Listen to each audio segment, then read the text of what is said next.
মনে রেখো, তোমার বাড়ি ব্যতীত বাড়ির পাশের মানুষজনকেই প্রতিবেশী বলে ভাবো তো।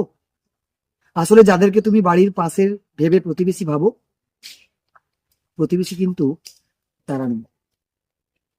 অ্যাকচুয়ালি যারা শোনে কম, বোঝে বেশি, তার থেকেও যারা রটায় বেশি, তাদেরকেই প্রতিবেশী বলে। তাই চোখ আর কান খোলা রেখে এই ধরিত্রীর বুকে নিজেকে এগিয়ে নিয়ে চলো, তবেই তোমার জন্য অদম্য জেদ, অন্যের নিঃস্বার্থ অপমান, অন্যের তোমাকে অনেক অনেক ছোট করা,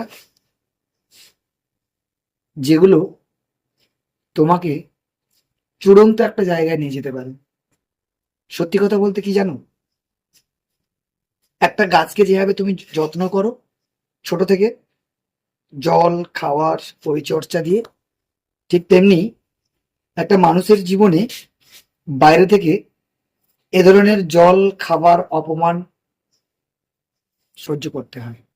আর সেগুলোকে যদি তুমি তোমার সন্তান স্বরূপ তোমার নিজের মধ্যে লালন পালন করতে থাকো, তোমার সাকসেস অনিবার্য। ভালো থেকো। দা, একটা পরামর্শ নেওয়ার ছিল। পরামর্শ নেবে, তার আগে একটা কথা মন দিয়ে শিখে নাও। আসলে পরামর্শ তুমি নেবে, যে কোনো কাজ করতে গেলে আমাদের দৈনন্দিন জীবনে পরামর্শ নিতে হয়। কিন্তু তোমাকে বিবেচনা করতে হবে, তুমি পরামর্শটা কার কাছে নিচ্ছ। শকুনির কাছে নিচ্ছ, না ভগবান শ্রীকৃষ্ণের কাছে নিচ্ছ।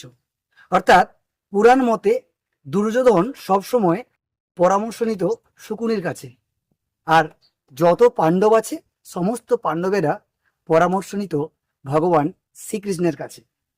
পার্থক্যটা নিশ্চয়ই তুমি বুঝতে পেরেছো।